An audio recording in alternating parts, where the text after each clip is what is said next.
Undertaker पैदा किया तो ये तो पैदा ही नहीं सी हो रहा फिर दवाइयां फेल डॉक्टर फेल फिर इहदी मां नूं ना पटड़ी ते लैके ट्रेन दी ते ਉਹ ट्रेन ने किता थल्ले कहता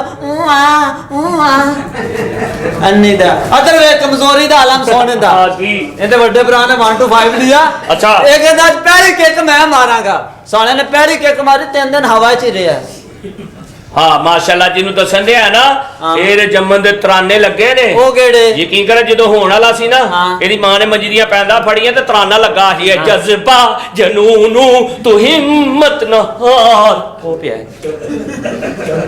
ਤੇ ਬੜਾ ਕਮਜ਼ੋਰ ਸੀ ਓਏ ਹੋਏ ਅਖੀਰ ਕੋ ਇੱਕ ਦਿਨ ਮੈਨੂੰ ਕਹਿੰਦਾ ਮੈਨੂੰ ਪਾਵੇ ਖਵਾ ਅੱਛਾ ਮੈਨੂੰ ਦੁਕਾਨ ਤੇ ਲੈ ਗਿਆ ਤੇ ਮੈਂ ਮੇਖ ਏਡੀ ਲੈ ਕੇ ਦਿੱਤੀ ਇੰਨਾ ਬੜਾ ਪਿਆਲਾ ਸ਼ੋਰਬੇ ਦਾ ਇਹਨੇ ਇਹ ਮੇਖ ਜਾੜੀ ਮੇਖ ਹੋਤੇ ਤੇ ਆਪ ਸਾਰਾ ਸ਼ੋਰਬੇ ਚ ਆ ਵੀ ਪਾਵੇ ਵਾਲੀ ਦੁਕਾਨ ਤੇ ਜਾ ਕੇ ਕਹਿੰਦਾ ਜੀ ਖੱਦ ਦੀ ਬੋਟੀ ਹੈਗੀ ਕਹਿੰਦਾ ਨਹੀਂ ਪਾਵੇ ਦੀ ਹੈਗੀ ਕਹਿੰਦਾ ਨਹੀਂ ਕਹਿੰਦਾ ਕਿਹੜੀ ਬੋਟੀ ਹੋ ਕਹਿੰਦਾ ਮੇਰੇ ਕੋਲ ਸਿਰਫ ਜ਼ੁਬਾਨ ਦੀ ਬੋਟੀ ਹੈਗੀ ਅੱਗੋਂ ਕਹਿੰਦਾ ਮੈਂ ਮੂੰਹ ਚੋਂ ਨਿਕਲੀ ਹੋਈ ਚੀਜ਼ ਨਹੀਂ ਖਾਂਦਾ ਦੁਕਾਨਦਾਰ ਕਹਿੰਦਾ ਫਿਰ ਤੈਨੂੰ ਆਂਡਾ ਦੇਆਂ ਹਾਲਾਤ ਖਰਾਬ ਹੋ ਗਏ ਦੁਨੀਆ ਕਿੱਥੇ ਚਲੀ ਗਈ ਹੋਇਆ ਕੀ ਹੈ ਇਹ ਵੇਖੋ ਖਬਰ ਤੇ ਪੜੋ ਕੀ ਹੈ ਇੱਧਰ ਤਾਂ ਵੇਖ ਇਹ ਕੀ ਖबर लिखे लिखे? उगाड़े जाने वाली बस के नीचे 40 बंदा आ गया और 40 बंदा आ गया अखबार ते सीधी फाड़ ये फिर छाते नहीं ਵੇਖੀ ਕਿ ਤੁਹਾਡੀ ਛੱਤ ਤੇ ਨਾ ਹੋਣ ओए होए तू तो खबर पढ़ी नहीं इन्नी दे को चार्ज माता पढ़ा था तो तेन पता लगता की मेरी बहन नरगे से अच्छा डांस करती है कोट वाले भाई का दावा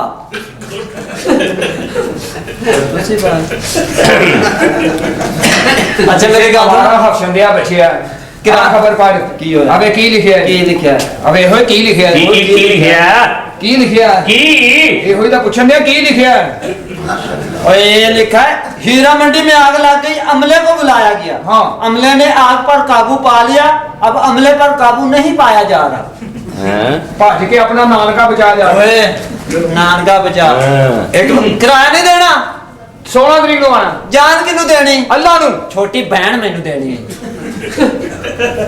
ਹੈਗੀ ਹੂੰ ਭਾਈ ਤੁਹਾਡਾ ਪੱਖਾ ਕਿਉਂ ਚੱਲ ਰਿਹਾ ਹੈ ਪੱਖਾ ਕਿਉਂ ਚੱਲ ਰਿਹਾ ਤੁਹਾਡਾ ਤੈਨੂੰ ਕੀ ਏ ਉਹ ਮੇਰਾ ਨਹੀਂ ਚੱਲ ਰਿਹਾ ਤੁਸੀਂ ਕਿਉਂ ਚਲਾਓ ਮੈਂ ਤੇਰੀ ਇੱਜ਼ਤ ਕਰਨਾ ਅੱਧਾ ਬਿੱਲ ਦੇਨੇ ਆ ਅੱਧਾ ਬਿੱਲ ਦਿੰਦੇ ਜੇ ਨਾ ਦਿੰਦੇ ਆ। ਤੁਸੀਂ ਫ੍ਰਿਜ ਵੀ ਚਲਾਉਂਦੇ ਟੀਵੀ ਵੀ ਚਲਾਉਂਦੇ ਪੱਖਾ ਵੀ ਚਲਾਉਂਦੇ ਹੋਰ ਵੀ ਏਸੀ ਵੀ ਚਲਾਉਂਦੇ ਜੀ ਅੱਛਾ ਤੇ ਮੈਂ ਸਿਰਫ ਪੱਖੇ ਥੱਲੇ ਸੌਂਦਾ ਹਾਂ ਤੇ ਮੈਂ ਕਾਹਦਾ ਅੱਧਾ ਬਿੱਲ ਦਵਾਂਗਾ ਜੀ ਤੂੰ ਪੱਕੇ ਥੱਲੇ ਸੌਂਦਾ ਤੈਨੂੰ ਕੀ ਫਾਇਦਾ ਹਾਂ ਤੇਜ਼ ਤੇ ਤੂੰ ਚਲਾਉਂਦਾ ਨਹੀਂ ਜਿਹੋ ਜੀ ਤੇਰੀ ਸਿਹਤ ਕੰਧਾਂ 'ਚ ਵੱਜਦਾ ਫਿਰਨਾ ਉਤੇ ਇੱਟ ਰੱਖ ਲਿਆ ਕਰ ਆਪਣੇ ਉੱਤੇ ਇੱਟ ਰੱਖ ਐਡਾ ਤੂੰ ਅੱਧਾ ਬਿੱਲ ਦਿੰਦੇ ਆ ਆਪਣੀ ਬੁੱਢੀ ਹਮਸਾਇਲ ਸਵਾਤੀ ਮੈਂ ਕਿਹਾ ਕੀ ਕੀਤਾ ਕਹਿੰਦਾ ਸ਼ੇਰ ਇੱਟ ਇਹਨੇ ਆਪਣੀ ਬੁੱਢੀ ਦਾ ਦੂਜਾ ਵਿਆਹ ਕਰ ਦਿੱਤਾ ਮੈਂ ਕਿਹਾ ਇਹ ਕੀ ਕਹਿੰਦਾ ਇੱਕ ਅੱਧਾ ਬੰਦਾ ਘਰ ਵੀ ਹੋਣਾ ਚਾਹੀਦਾ ਅੱਜ ਕੱਲ ਹਾਲਾਤ ਠੀਕ ਨਹੀਂ ਐ ਅੱਧੀ ਰਾਤ ਨੂੰ ਪਿਓ ਨੂੰ ਕੁੱਟੀ ਜਾਵੇ ਮੈਂ ਕਾਦੇ ਤੋਂ ਕੁੱਟਣ ਦਿਆ ਪਿਓ ਤੇਰਾ ਕਹਿੰਦਾ ਲੜਾਈ ਮਾਮਿਆਂ ਨਾਲ ਹੁੰਦੀ ਜ਼ੁਲਮ ਸਾਡੀ ਅੰਮੀ ਤੇ ਕਰਦਾ ਇਹਨੇ ਆਪਣੇ ਪਿਓ ਨੂੰ ਤੀਸਰੀ ਮੰਜ਼ਲ ਤੋਂ ਧੱਕਾ ਦੇਤਾ ਮੈਂ ਕਿਹਾ ਇਹ ਕੀ ਕੀਤਾ ਈ ਕਹਿੰਦਾ ਡਿਊ ਨਾ ਪੀਆ ਤਾਂ ਫਿਰ ਕਿਆ ਜੀਆ ਇਹਦਾ ਪਿਓ ਇਹਨੂੰ ਕਹਿੰਦਾ ਸਾਰੀ ਜ਼ਿੰਦਗੀ ਮੇਰੀ ਕੰਨ ਨਾ ਲੱਗਣ ਦਈ ਉਹ ਵਿਚਾਰਾ ਫੌਤ ਹੋਇਆ ਨੇ ਪੁੱਠਾ ਦਫਨਾਤਾ ਚਾਵਲ ਨਾ ਹੋਵੇ ਤੇ ਆ ਤੇਰਾ ਹੀ ਪੈਂਟ ਕੋਟ ਵੇਖ ਕੇ ਮੈਨੂੰ ਤੇਰੇ ਸ਼ੇਰ ਆਉਂਦੇ ਆ ਕਿਹੜਾ ਜਨਾਬ ਅੱਖ ਦਾ ਬੂਟਾ ਗੁਲਾਬ ਲੱਗਦਾ ਹੈ ਹਾਂ ਨਹਿਰਾਂ ਦਾ ਪਾਣੀ ਸ਼ਰਾਬ ਲੱਗਦਾ ਹੈ ਅੱਛਾ ਜੀ ਜਦੋਂ ਉਹਦਾ ਲੰਡਾ ਸਸਤਾ ਹੋ ਗਿਆ ਇਹ ਕੰਜਰ ਸਾਨੂੰ ਨਵਾਬ ਲੱਗਦਾ ਹੈ ਇਹ ਕੰਜਰ तुम्हारा बाप लगता है ਸੋਰਾ ਵੀ ਪਿਓ ਵਜਾ ਹੁੰਦਾ ਬੁਲਾ ਦਰਾ ਸਿਦਰਾ ਨੂੰ ਅੰਦਰੋਂ ਕਿਉਂ ਤੂੰ ਬੁਲਾ ਲੈ ਤੂੰ ਥੱਥਾ ਹੈ ਓ ਸਿਦਰਾ ਜੀ ਹਾਂ ਜੀ ਮੈਡਮ मैं क्या मस्ताने मार जाने की रोला पाया ही अस्सलाम वालेकुम ਵਾਲੇਕੁਮ ਅਸਲਾਮ ਵਾਲੇਕੁਮ ਅਸਲਾਮ की रोला पाया ही ਇਹ ਕਹਿੰਦਾ ਬਿੱਲ ਦਿਓ ਕਿਰਾਏ ਦਿਓ ਕੀ ਰਫੜੇ ਪੱਖਾ ਕਿਉਂ ਚੱਲ ਰਿਹਾ ਤੁਹਾਡਾ मैं अंदर सुती हुई सा ਹੈ ਕੱਲੀ हाँ कल्ली ਸ਼ਰਮ ਨਹੀਂ ਆਉਂਦੀ ਤੈਨੂੰ नहीं ਆਵੇ इधर शर्म का दी ਕੱਪੜੇ ਇਹਦੇ ਡਿਫੈਂਸ ਵਾਲੇ ਨੇ ਆਵਾਜ਼ ਪੱਤੋ ਕੀ ਵਾਲੇ ਵਹਿ ਜਾ ਕਿ ਸ਼ਰਮ ਕਾਦੀ ਹੈ की बदतमीजी है ਉਹ ਅੱਧਾ ਬਿੱਲ ਦਿੰਨੇ ਆ ਤੁਸੀਂ ਇੰਨੀਆਂ ਚੀਜ਼ਾਂ ਬਾਲਦੇ ਜੇ तो तू भी बाल जो बिल जो अद्धा अद्धा हाँ। तू भी सारा कुछ बाल ਤੂੰ ਵੀ ਬਾਲ ਤੇ ਬਿੱਲ ਤੂੰ ਅੱਧਾ मुंह वे खबला चूस नहीं होगा ਤੇ ਆਪਣਾ ਨੱਕ ਵੇਖ ਨਿਕਾ ਜਾਂ ਨੱਕ वेखण वाले अन्ने ते नहीं ਹਾਂ ਤੈਨੂੰ ਨਿੱਛਾਂ ਵੀ ਅਜੀਬ ਆਉਂਦੀਆਂ ਹੋਣੀਆਂ कैंच ਇਹਨੂੰ ਨੇਚ ਆਈ ਇਹਦੀ ਪੈਂਟ ਲੱਤ ਗਈ ਅੱਗੋਂ ਸ਼ਰਮਿੰਦਾ ਨਹੀਂ ਹੋਇਆ ਚੁੱਕਦੇ ਹੀ ਕਹਿੰਦਾ ਯਾਦ ਕਰਨ ਵਾਲਿਆ ਅੱਜ ਤੇ ਹਾਦੀ ਲਾਤੀ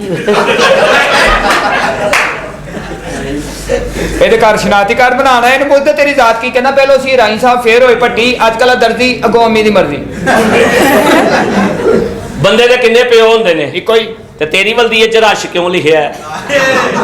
ਰਾਸ਼ਦ ਲਿਖਿਆ ਹਾਏ ਅੱਜ ਰਸ਼ ਦੇ ਅਨਪੜ੍ਹ ਹੈ ਕੋਈ ਰਸ਼? ਹੁਣ ਤੂੰ ਮੈਨੂੰ ਦੱਸ ਕਦਾ ਰੌਲਾ ਪਾਇਆ ਈ? ਮਾਸ਼ਾਅੱਲਾ ਤੇਰੀਆਂ ਅੱਖਾਂ ਬੜੀਆਂ ਪਿਆਰੀਆਂ ਥੈਂਕ ਯੂ। ਹਯਾ ਵਿੱਚ ਟਕੇ ਦਾ ਨਹੀਂ ਥੈਂਕ ਯੂ ਤੈਨੂੰ ਅੱਜ ਪਤਾ ਲੱਗਾ ਵੀ ਛਿਆ ਨਹੀਂ ਹੈ। ਅੱਜ ਪਤਾ ਲੱਗਾ ਵਿੱਚ ਹਯਾ ਨਹੀਂ ਹੈ ਰਾਤੀ ਇਹਨੂੰ ਹੈ? ਰਾਤੀ ਮੱਛਰ ਲੜਨ ਆਇਆ ਇਹਦੇ ਕੋਲ ਆ ਕੇ ਕਰਦਾ ਘੂੰ ਇਹਨੂੰ ਵੇਖ ਕੇ ਕਹਿੰਦਾ ਭਾਜੀ ਤੂੰ ਫਿਰ ਉਹ ਤੇਰੇ ਕੋਲ ਚਲਾ ਗਿਆ ਨਾ। ਹਾਂ ਮੇਰਾ ਦੋਸਤ ਹੈ ਉਹ ਹਾਂ। ਇਹਨੂੰ ਵੀ ਮੱਛਰ ਲੜਨ ਆਇਆ ਹਾਂ, ਫਿਰ? ਨਹੀਂ ਜਾ ਘੂੰ ਮੈਂ ਕਿਹਾ ਤੈਨੂੰ ਨਹੀਂ ਵੱਢਣ ਦਿਆ ਕਹਿੰਦਾ ਚੁੱਪ ਕੀਤਾ ਰੋ ਮੈਨੂੰ ਲਿੱਦ ਸਮਝਦਾ ਹੀ ਇਹਨੂੰ ਵੀ ਮੱਛਰ ਲੜਨ ਆਇਆ ਤੇ ਉਹ ਵੀ ਘੁੰਮੀ ਜਾਵੇ ਮੈਂ ਕਿਹਾ ਤੂੰ ਕਿਉਂ ਨਹੀਂ ਲੜਦਾ ਕਹਿੰਦਾ ਮੈਂ ਹਰਾਮ ਖੂਨ ਨਹੀਂ ਚੂਸਦਾ ਜੇ ਤੈਨੂੰ ਇੰਨਾ ਹੀ ਮਸਲਾ ਹੈ ਬੇਲ ਤੋਂ ਤੇ ਤੂੰ ਆਪਣਾ ਫਲੈਟ ਲੈ ਲੈ ਲਈ। ਹੈਂ? ਤੂੰ ਨਹੀਂ ਲੈ ਇੱਥੋਂ ਮੈਂ ਕਿਉਂ ਜਾਵਾਂ? ਕਿਉਂ ਨਹੀਂ ਜਾ ਸਕਦੀ ਮਸਲਾ ਤੈਨੂੰ ਲੜਨ ਤੂੰ ਆਨੇ ਕਿ ਮੈਂ ਆਨੀ ਆ? ਸਾਲੀ ਬਾਜ਼ਾਰ ਗਈ ਅੱਗੋਂ ਹਵਾ ਪਈ ਵਾਪਸ ਆ ਗਈ ਕਹਿਣ ਕੌਣ ਦਿਆ ਜਿਹਨੇ ਚਾਹ ਭੈਣ ਨਹੀਂ ਕ ਜਾਣ। ਮੱਛਰ ਲੜਿਆ ਮੱਛਰ ਤਾਂ ਨੂੰ ਉੱਡਗਾ ਨਾਲ ਹੀ ਉੱਡ ਪਈ ਉਹਦੇ ਅੱਛਾ ਤੇ ਮੈਂ ਹਾਂ। ਪੜੀ ਹੋਣਾ ਮੈਂ ਤਾਂ ਐਵੇਂ ਪੈਂਟ ਕੋਟ ਪਾ ਕੇ ਸਾਡੇ ਨਾਲ ਮਤੱਕੇ ਲਾਏ ਅੱਜ ਇਹਨੇ। ਆਹੋ। ਯਕੀਨ ਕਰ ਪਹਿਲੇ ਫਕੀਰ ਬਣ ਕੇ ਨਾ ਮੰਗਦਾ ਸੀ ਹਾਂ। ਆ ਫਕੀਰ ਬਣ ਕੇ ਨਾ ਇੱਕ ਬੂਹੇ ਅੱਗੇ ਜਾ ਕੇ ਸਦਾ ਲਾਈ ਇਹਨੇ ਬਾਜੀ ਤੇਰੇ ਪੰਜਾਂ ਪੁੱਤਰਾਂ ਦੀ ਖਾਰ ਬਾਜੀ ਅੰਦਰੋਂ ਨਿਕਲ ਕੇ ਕਹਿੰਦੀ 6 ਵਜੇ ਤੇਰੀ ਭੈਣ ਗੱਡੀ ਇਸ਼ਾਰੇ ਤੇ ਖਲੋ ਕੇ ਗੁੰਗਾ ਹੋ ਕੇ ਮੰਗਦਾ ਸੀ ਇੱਕ ਬੰਦੇ ਨੇ 5000 ਦਿੱਤਾ ਉਹਨੂੰ ਕਹਿੰਦਾ ਥੈਂਕ ਯੂ ਇਹਦੀ ਸਿਹਤ ਵੇਖੋ ਅੱਲਾ ਜਾਣਦਾ ਯਕੀਨ ਕਰੋ ਪਹਿਲੀ ਦਫਾ ਇਹਨੂੰ ਡੱਬਾ ਬਿਰਿਆਨੀ ਦਾ ਮਿਲਿਆ ਖਾਂਦਿਆਂ ਵਿੱਚੋਂ ਪੱਟ ਨਿਕਲੇ ਉਹਨੂੰ ਘੁੱਟਣ ਲੱਗ ਪਿਆ ਉਹ ਖਿਦਮਤ ਕਰਕੇ ਖਾਣ ਨਾਲ ਮਜ਼ਾ ਆਉਂਦਾ ਮਸਤਾਨੇ ਮੇਰੀ ਗੱਲ ਸੁਣ 3 ਦਿਨ ਬਾਅਦ ਮੇਰੀ ਸਾਲਗਿਰਹ ਹੈ। ਓਏ ਸਾਲਗਿਰਹ ਤੁਹਾਡੀ ਹਾਂਜੀ ਬੁੱਕ ਹੋ ਗਿਆ ਆਰਡਰ ਸਮਝੋ ਕੀ? ਹਾਂ ਕੇਕ ਵਗੈਰਾ ਦੀ ਕਹਿ ਆ ਰਹੇ ਕੇ ਮਿਲ ਜਾਏਗਾ। ਦਿੱਤਾ ਹੀ ਕੇਕ ਕਿਉਂ ਮੰਗਵਾਣਾ ਕੀ ਮਤਲਬ? ਇੱਥੇ ਹੈਗਾ ਇਹਨੂੰ ਹੀ ਕੱਟ ਲਾਂਗੇ ਤੇ ਜੇ ਇਹਨੂੰ ਕੱਟ ਦਾਂਗੇ ਤੇ ਮੇਰੇ ਕੰਮ ਕੌਣ ਕਰੇਗਾ? ਮੈਂ ਕਰ ਦਿਆਂਗਾ ਜਨਾਬ ਮੂੰਹ ਵੇਖ ਆਪਣਾ ਮੈਂ ਕਰ ਦਾਂਗਾ। ਮੂੰਹ ਨੂੰ ਕੀ ਏ ਮੂੰਹ ਨਾਲ ਕਰਨੇ ਹੱਥਾਂ ਨਾਲ ਕਰਨੇ ਹੱਥਾਂ ਨਾਲ ਕੰਮ ਕਰਨੇ ਨੇ। ਹੱਥਾਂ ਨਾਲ ਕੰਮ ਕਰੀਦੇ ਨੇ ਆਵੇ। ਆਹੋ ਤਪੜੀਆਂ ਤੂੰ ਬਹਿ ਕੇ ਮਾਰੇਗਾ ਨਾ। ਬਹਿ ਕੇ ਕੀ ਖਲੋ ਕੇ ਵੀ ਮਾਰ ਲਾਂਗਾ ਨਹੀਂ ਖਲੋ ਕੇ ਤੁਸੀਂ ਮਰਵਾਣੀਆਂ ਮੈਂ ਮਾਰ ਲਾਂਗਾ ਖਲੋ ਕੇ ਵੀ ਮਾਰ ਲਾਂਗਾ ਚੱਲ ਫੇਰ ਠੀਕ ਹੈ। ਇਹਦੇ ਵਰਗਾ ਚਿੱਟਾ ਮੁੰਡਾ ਕੰਮ ਤੇ ਲੇਟ ਹੋ ਜਾਵੇ ਨਾ ਪਿਓ ਘਰ ਬੈਠਾ ਸੋਚੀ ਜਾਂਦਾ ਰਗੜਿਆ ਗਿਆ ਅੱਜ ਨਹੀਂ ਆਂਦਾ 5-6 ਬੰਦੇ ਆਪਸ ਵਿੱਚ ਇਕੱਠੇ ਬੈਠੇ ਹੋਣ ਤੇ ਇਹੋ ਜਿਹਾ ਮੁੰਡਾ ਇੱਕੋ ਹੀ ਗੱਲ ਕਰਦਾ ਵਿੱਚ ਜਾ ਕੇ ਬਾਜੀ ਨੇ ਨੰਬਰ ਬਦਲ ਲਿਆ ਜੀ ਤੇ ਇਹਦੇ ਵਰਗਾ ਪਿੱਛੋਂ ਨਿਕਲ ਕੇ ਕਹਿੰਦਾ ਮੇਰੀ ਤਾਂ ਉਹੋ ਹੀ ਏ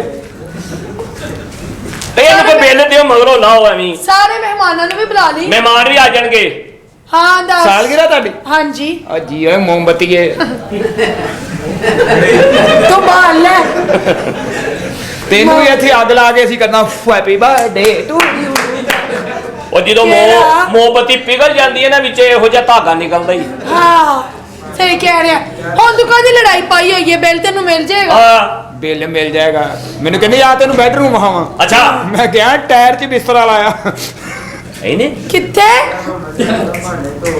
ਟਾਇਰ 'ਚ ਮੈਂ ਕਿਦੋਂ ਤੈਨੂੰ ਕਿਹਾ ਤੈਨੂੰ ਬੈਡਰੂਮ ਆ ਆ? ਬਹੁਤ ਖੂਬਸੂਰਤ ਹੋ। Thank you. ਤੇਰੇ ਹੁਸਨ ਦੀ ਕੀ ਤਾਰੀਫ ਕਰਾਂ ਤੂੰ ਨਾ ਹੀ ਕਰ ਨਹੀਂ ਕਰਾਂਗਾ ਤੇ ਨਾ ਕਰ। ਤੇਰੇ ਹੁਸਨ ਦੀ ਕੀ ਤਾਰੀਫ ਕਰਾਂ ਹਾਂ। ਪਰ ਕਿਉਂ ਕਰਾਂ ਮੈਂ ਕਿਸੇ ਤੋਂ ਘੱਟ ਹਾਂ ਸਹੀ ਗੱਲ ਏ ਖਿਡੌਣਿਆਂ ਦੀ ਦੁਕਾਨ ਤੇ ਜਾ ਕੇ ਕਹਿੰਦਾ ਭਾਈ ਨਾ ਬਾਂਦਰ ਕਿੰਨੇ ਦਾ ਉਹਨੇ ਕਿਹਾ ਭਾਈ ਤੁਸੀਂ ਸ਼ੀਸ਼ੇ ਅੱਗੇ ਖਲੋਤੇ ਹੋ ਹਾਂ ਬੱਚਿਆਂ ਹਾਂਜੀ। ਦਾ ਡੋਰੇਮੋਨ ਨਾ ਹੋਵੇ ਤੇ ਆਏ ਡੋਰੇਮੋਨ ਹੁਣ ਤੈਨੂੰ ਆਪਣਾ ਹਾਫ ਬਿੱਲ ਕਿਰਾਇਆ ਮੈਨੂੰ ਭੇਜ ਦੇ। ਮੈਂ ਅੱਧਾ ਪਾ ਕੇ ਮਾਲਕ ਮਕਾਨ ਨੂੰ ਭੇਜ ਦਾਂਗੀ। ਥੋੜੀਆਂ ਚੀਜ਼ਾਂ ਬਾਲਿਆ ਕਰੋ ਕਿਉਂ ਮੈਂ ਥੋੜੀਆਂ ਚੀਜ਼ਾਂ ਬਾਲਾਂ ਤੂੰ ਵੀ ਤੁਹਾਡੀਆਂ ਪਾ। ਪੱਤੀਆਂ ਇੰਨੀਆਂ ਬਲਦੀਆਂ ਤੁਹਾਡਾ ਤੇ ਸਾਰਾ ਕੰਮ ਹਨੇਰੇ ਦਾ ਤੈਨੂੰ ਬੜਾ ਪਤਾ ਹੈ। ਮੈਂ ਓਏ ਸਮਝਾਇਆ ਮੈਂ ਵੇਖਦਾ ਰਹਿਣਾ ਕਾਦਾ ਨੇਰੇ ਦਾ ਏ ਮੇਰੀ ਮਾਲਕ ਨੇ ਉਹ ਕੋਈ ਬੁਸ਼ਰਾ ਨਹੀਂ ਆਹੋ ਉਹ ਭਾਈ ਬੱਤੀਆਂ ਬੰਦ ਕਰਕੇ ਕੰਪਿਊਟਰ ਚਲਾਉਂਦੀ ਤੇ ਜੋ ਮਰਜ਼ੀ ਕਰੇ ਅਸੀਂ ਅੱਧਾ ਬਿੱਲ ਦੇਨੇ ਆ ਤੇ ਤੂੰ ਬੱਤੀ ਮਾਰ ਕੇ ਕੰਪਿਊਟਰ ਚਲਾ ਰਿਹਾ ਕਰ। ਮੈਨੂੰ ਉਂਝ ਲਫ਼ਜ਼ ਨਜ਼ਰ ਨਹੀਂ ਆਉਂਦੇ ਚੱਲ ਜਾ ਕੇ ਆਪਣਾ ਕੰਮ ਕਰ। ਮੇਰੇ ਪਹਿਲੇ ਸਿਰ 'ਚ ਪੀੜ ਹੋ ਲਿਆ ਤੇ ਮੈਨੂੰ ਨਾ ਬੁਲਾ। ਵੱਖਰਾ ਹੀ ਲੱਗਦਾ ਮਾਸ ਟੁਰਿਆ ਜਾ ਰਿਹਾ ਮੇਰੀ ਬੇਗਮ ਤੋਂ ਮੈਡਮ ਸਾਹਿਬਾ ਉਹ ਯਾਰ ਜਾ